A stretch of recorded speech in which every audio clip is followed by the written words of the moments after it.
అందరికీ నమస్కారం అండి. అందరూ ఎలా ఉన్నారు? Welcome back to our channel doctor Swarna's life line.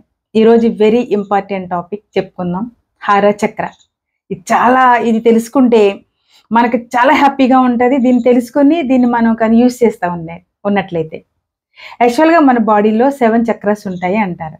7 చక్రాస్కి 7 positions అంటే meditation positions, yoga Mudra positions ఉంటాయి. ఆ 7 చక్రాస్ మూలాధార చక్ర, స్వాదిష్టాన చక్ర, మణిపూరక చక్ర, అనాహత చక్ర, విశుద్ధ చక్ర, ఆజ్ఞా చక్ర, సహస్రార చక్ర అని 7 చక్రాస్ ఉంటాయి. కానీ ఈ 7 చక్రాస్కి మనం యాక్టివేట్ చేసుకోవాలంటే ఒక్కో చక్రాకి ఒక్కొక్క మనం పొజిషన్ పెట్టుకోవాలి, ముద్రా పొజిషన్. కానీ ఈ హార చక్ర గురించి మనం తెలుసుకున్నట్లయితే హార చక్రాన్ని ఒక్క దాని గురించి తెలుసుకుని ఈ యొక్క ప్రాక్టీస్ చేస్తే 7 చక్రాస్ కూడా యాక్టివేట్ అయిపోతాయి. అంటే 1 స్విచ్ 7 లైట్స్ అట్లా అనమాట. అంటే మీకు అనిపించవచ్చు ఈ చక్రాస్ ఏంటి, ఈ గొడవ ఏంటి అనుకోవచ్చు. చక్రాస్ ఉంటాయి, అట్లా యాక్టివేట్ చేసుకోవాలి. చాలామంది ముద్ర వేసేవాళ్ళు, యోగా చేసేవాళ్ళు, మెడిటేషన్ చేసేవాళ్ళు కూడా చేస్తారు. అందుకే వాళ్ళు చాలా హ్యాపీగా హెల్తీగా ఉంటారు. ఓకే, ఇప్పుడు హార చక్ర గురించి తెలుసుకుందాం. ఈ హార చక్ర అనేది చాలా వండర్ఫుల్ అనమాట. అంటే యాక్చువల్గా ఈ హార చక్ర ఎక్కడ ఉంటుందంటే, ఇప్పుడు నేను చెప్పి మరలా మెడిటేషన్ చేయడము ప్రాక్టీస్ చేయడం కష్టం కాబట్టి ఈ బాబు, తన పేరు ముద్ర, హాయ్ వీరభద్ర, ఆయన కాలింగ్ ముద్ర. ఓకే, నేను చెప్తాను ఎలా ఉంటుంది ఏంటనేది వివరంగా చెప్తాను. ఈ హార చక్ర అనేది ఎక్కడ ఉంటుందంటే మన నావెల్ బొడ్డు దగ్గర 2 ఇంచెస్ కిందకి 2 ఇంచెస్ లోపలికి ఉంటుంది. ఇంకో విషయం అండి, హార చక్ర అంటే ఇది 1 పార్ట్ ఆఫ్ ది బాడీ కాదు, అదో ప్లేస్ అనమాట. దాన్ని నొక్కి పట్టి యాక్టివేట్ చేస్తే మన బాడీలో ప్రతి అవయవం కూడా యాక్టివేట్ అవుతుంది. దీన్ని హార చక్ర అంటారు. అంటే హార చక్ర పొజిషన్ ఎట్లా వేయాలి, హార చక్రాన్ని ఎలా యాక్టివేట్ చేయాలి అనేది నేను ఈ బాబుతో వివరంగా చెప్తాను. గుర్తుపెట్టుకోండి, హార చక్ర మన బొడ్డు దగ్గర 2 ఇంచెస్ కింద ఉంటుంది, 2 ఇంచెస్ లోపల ఉంటుంది. అంటే మరి ముఖ్యంగా మనం ఎప్పుడు కూడా యాక్టివేట్ చేసుకునే విధానంగా ఉండాలి. ఒక మాట చెప్తాను, మెడిటేషన్ చేసుకుంటున్నావా అని అడుగుతారు. మెడిటేషన్ చేసుకుంటున్నావా అనేది ఏంటంటే మనం ఎప్పుడు కూడా మెడిటేషన్లోనే ఉంటాం. అంటే బ్రీత్ ఇన్ బ్రీత్ అవుట్ చేసుకుంటూనే ఉంటాం. కానీ దాని ఒక ప్రాక్టీస్ చేయడం అనమాట. ఎప్పుడు మెడిటేషన్లోనే ఉంటాం, కానీ దాన్ని బాగా ప్రాక్టీస్ చేస్తే అప్పుడు మన బాడీలో పార్ట్స్ అన్ని యాక్టివేట్ అయ్యి హెల్దీ అయ్యి మనము చాలా యాక్టివ్గా ఉంటాం అనమాట. ఇప్పుడు హార చక్ర ఇప్పుడు ఇలా కూర్చున్నారు. ఈ హార చక్ర పొజిషన్ ఇదండి. ఇప్పుడు 2 చేతులు ఇలా పెట్టి ఇలా పెడతారు. ఇది హార చక్ర. ఈ ప్లేస్ హార చక్ర అంటారు. ఇది పొజిషన్. యాక్చువల్గా శ్వాస మీద ధ్యాస అనేది మనం విన్నాం చాలా మంది. అయితే శ్వాస మీద ధ్యాస ఏంటంటే మనం శ్వాస తీసుకోవడం, అంటే అనాపానసతి అంటారు. అంటే లోపలికి తీసుకోవడం వదలడం అంటారు. ఈ హార చక్రలో మన శ్వాస తీసుకునే విధానం చాలా పర్ఫెక్ట్గా ఉంటుంది అనమాట. ఇది కొంచెం అబ్జర్వ్ చేసి సరిపోద్ది. ఇప్పుడు శ్వాస తీసుకుంటారు, తీసుకున్న తర్వాత 3, 4, 5 సెకండ్స్ హోల్డ్ చేస్తారు. తర్వాత తను శ్వాస అంతా వదులుతారు. శ్వాస తీసుకోవడం అది ఏమంటారు, వెరీ ఈజీ థింగ్, అంటే అలవాటు పడ్డ ప్రక్రియ. కానీ కాన్సన్ట్రేషన్ శ్వాస వదిలే విధానంలో, ఆ టైంలో మన కాన్సన్ట్రేషన్ అంతా హార చక్రం మీద. అంటే ఈ నావిల్ బొడ్డి కింద 2 ఇంచుల కిందకి 2 ఇంచుల లోపలికి ఉంటుంది. ఓకే, then మెడిటేషన్ చేస్తారు. అంటే మనం మెడిటేషన్ చేస్తూ ఉన్నప్పుడు, మనం మెడిటేషన్ స్థితిలో ఉన్నప్పుడు అంటాం. అంటే మెడిటేషన్ స్థితిలో ఇలా ఉన్నప్పుడు ఏమవుతుంది, మన యొక్క చెస్ట్ ఎక్స్పాండ్ అవుతుంది. అంటే గాలి ఊపిరితిత్తులను తీసుకుంటాం, అది కరెక్ట్ కాదు. ఎలా తీసుకోవాలి, ఒక కుండలో వాటర్ పడతామండి, ట్యాప్ కింద పడినప్పుడు, వాటర్లో పడినప్పుడు కింద నుంచి నిండుకుంటూ పైకి వస్తుంది. ఇది అంతే. ఇప్పుడు శ్వాస తీసుకుంటారు.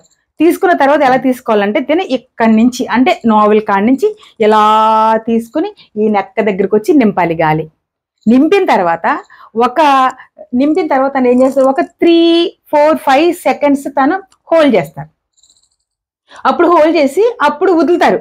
వదిలినప్పుడు ఎంత సమయం అంటే ఎంత ఓపిక ఉంటే అంత ఓపిక కూడా వదలాలన్నమాట.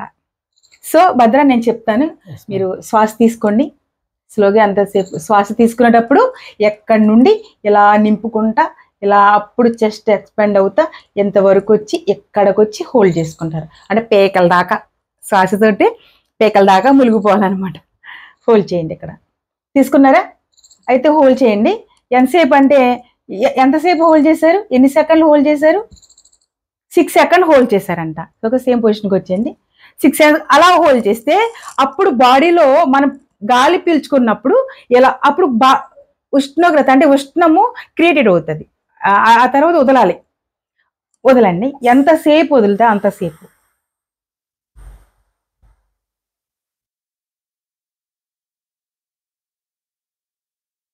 తిలాధార అంటారు. వదిలేటప్పుడు మొత్తం బాడీలో ఇదంతా వచ్చేయాలి. ఓకేనా? తీసుకున్నారా? అది మళ్ళీ ప్రాక్టీస్ చేద్దాం ఎలా చేయాలనేది. ఇది చేస్తే మహా అద్భుతం. ఈ హారా చక్ర యొక్క లక్షణాలు చెప్తాను. లక్షణం ఏంటి అంటే ఇది మన బాడీలో ప్రతి బాడీని క్లీన్ చేస్తుంది. చూడండి, హార్ట్లో బ్లాక్స్ ఉంటాయి, బ్రెయిన్లో ట్యూమర్స్ ఉంటాయి అంటారు, థ్రోట్, థైరాయిడ్, చాలా ఉంటాయి అన్నమాట. ఇది మనం గాలి తీసుకుని ఇలా హోల్డ్ చేసినప్పుడు మనలో ఉష్ణము ఏర్పడి అవి కరుగుతాయి. ఒకసారి డబేలమంటే కరిగిపోవడం అనేది కాదు. స్లోగా చేయాలి. ఎప్పుడు ఖాళీ ఉంటే అప్పుడే చేయాలి. తినిన తర్వాత ఒక గంట, తినక ముందు ఒక గంట, మీరే ఆ టైం మీరే సెట్ చేసుకోండి. కానీ తప్పనిసరిగా ఎక్కడ నొక్కు పెట్టాలి, ఎక్కడ బొడ్డి కింద ఈ ప్లేస్లో నొక్కు పెట్టాలి. ఏదైనా మనం మాట్లాడేటప్పుడు కూడా ఎక్కడ ప్రెస్ చేసి మాట్లాడాలి. అంటే ఈ హారా చక్ర యాక్టివేట్ చేసుకోవాలి. ఈ హారా చక్ర యాక్టివేట్ చేసుకునే వాళ్ళు ఎక్కువ ప్రాక్టీస్ మనం జపాన్లో చూస్తాము, చైనాలో చూస్తాం. వాళ్ళు చాలా యాక్టివేట్గా ఉంటారు. జన్ మాస్టర్స్ ఉంటారు అన్నమాట. వాళ్ళు ఇలా పెట్టినప్పుడు ఇలా గట్టిగా నొక్కుతారు. మనం గట్టిగా అరుస్తున్నప్పుడు గట్టిగా అంటది కదా, ఇక్కడ యాక్టివేట్ అవుతుంది. ఇది మంచి పాయింట్. దీనివల్ల ఏంటంటే మనకు లాభాలు, బాడీ అంతా యాక్టివేట్ అవుతుంది, బాడీకి అంతా ఆక్సిజన్ అందుతుంది. కొంతమందికి ఇలా ఊపిరి పీల్చగానే ఫ్లమ్ వస్తుంది, గొంతు దగ్గర ఉండలాగా ఫ్లమ్ ఎక్కువ నిత్యం ఉంటుంది. ఈ హారా చక్ర యాక్టివేట్ చేసుకుంటే అది ఉండదు. బాడీ అంతా క్లీన్సింగ్ అనమాట. చాలా క్లీన్ అయిపోతుంది, యాక్టివ్గా ఉంటాము, జ్ఞాపశక్తి బాగుంటుంది, చాలా బాగుంటుంది. ఇది యాక్టివ్ అవ్వక ముందు అంటే మామూలుగా జనరల్గా మనం ఏ మెడిటేషన్ చేయకుండా మనం ఇష్టం వచ్చినట్టు లేచి, ఇష్టం వచ్చినట్టు తిని, ఇష్టం వచ్చినట్టు మొబైల్ చూసుకుంటే, ఇష్టం వచ్చినట్టు పెద్దలా చిన్న లేకుండా మాట్లాడేసుకుంటే, ఇష్టం వచ్చినట్టు చేసేస్తూ ఉంటాం. కానీ హారా చక్ర యాక్టివేట్ అయిన తర్వాత మనకి తెలియకుండానే మనలో డిసిప్లిన్ వచ్చేస్తుంది. మన బాడీలో ఒకలాంటి పవర్ ఉంటుంది. అంటే ఇందాక 7 చక్ర చెప్పుకున్నాం, అవి ఎనర్జీ చక్రస్. ఇది కాన్షియస్ చక్రం అనమాట మన హారా చెప్పుకునేది. ఇది వండర్ఫుల్. ఇది చాలా యోగులు, బాగా డీప్ మెడిటేటర్స్ దీన్ని వాడుకుంటూ ఉంటారు. అందుకని వాళ్ళ దగ్గర హారా చక్ర యాక్టివేట్ అయిన తర్వాత కోపం ఉండదు, అలసట ఉండదు, టెన్షన్ ఉండదు, ఆతృత ఉండదు, ఆందోళన ఉండదు, జబ్బులు ఉండవు, ఏమి ఉండవు, ప్రశాంతంగా ఉంటారు. మీరు మాట వినే ఉంటారు, రోమా చక్రం అంతా రోమా ప్రభుత్వము అంతా కాలిపోతూ ఉంటే రోమా రాజుగారు ఫిడెల్ వాయించుకుంటూ ఉన్నాడంట.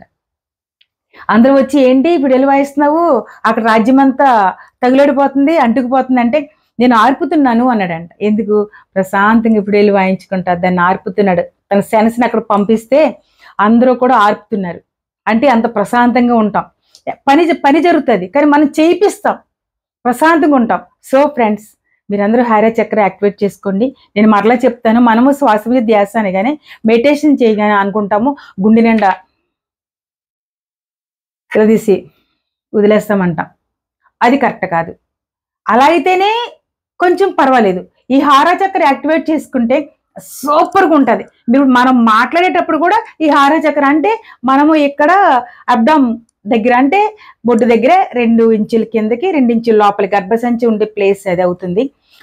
ఆ ప్లేస్లో నొక్కు పెట్టుకోవాలి. అంటే గర్భసంచి అనగానే మళ్ళీ ఆడవాళ్ళకి ఉంటుంది, మళ్ళీ మగవాళ్ళకి ఎలాగా అనొద్దు. అందరికి ఉంటుంది, అప్పటి హార చక్ర అందరికీ ఉంటుంది. 2 ఇంచుల లోపలికి 2 ఇంచులు కిందకి లోపలికి ఉంటుంది. దాన్ని నొక్కు పెట్టి మీరు బ్రీతింగ్ తీసుకున్నట్లయితే అద్భుతంగా ఉంటుంది. తప్పనిసరిగా ప్రాక్టీస్ చేయండి. ఇప్పుడు తినలే పొజిషన్లో కూర్చున్నారు, ఇంకొకసారి చేసి మనం వదిలేద్దాము. ఒకసారి మీరు ఊపిరి తీసుకోండి. ఎక్కడిని తీసుకోవాలి? మీరు ఇన్హేల్ చేసుకునేటప్పుడు, ఎందుకు మరలా సెకండ్ టైం చెప్తున్నానంటే, ఇన్హేల్ చేసుకునేటప్పుడు బొడ్డు దగ్గర నుంచి నింపుకుంటా ఇలా నింపుకుంటా వచ్చింది ఇంతవరకు వచ్చి హోల్డ్ చేశారు. ఈ హోల్డ్ చేసేటప్పుడు ఒకరు 3 సెకండ్ చేస్తారు, ఒకరు 4 సెకండ్ చేయగలరు, ఒకరు 5 సెకండ్ చేస్తారు. అబ్బా, మంచి ఫీలింగ్ బాగుంటుంది అనమాట.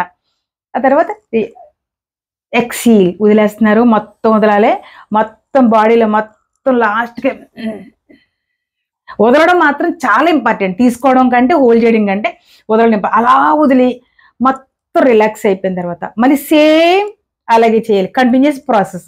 మీరు స్లోగా చేస్తూ ఉండండి, చాలా లాభాలు ఉంటాయి. ఇంకోటి చెప్తున్నాను, హారా చక్ర మనం యాక్టివేట్ చేస్తున్నప్పుడు మనకి జరగబోయే విపత్తు కూడా 6 సెన్స్ లో తెలిసిపోద్ది. వచ్చే ప్రమాదం తెలిసిపోద్ది, వచ్చే అదృష్టం తెలుస్తుంది, అన్నీ తెలుస్తాయి హారా చక్రం వల్ల. ఇది చాలా ఇంపార్టెంట్ టాపిక్ అండి. మీరు మరలా చూడండి. Thank you so much for watching. Thank you. నమస్తే. జై హింద్.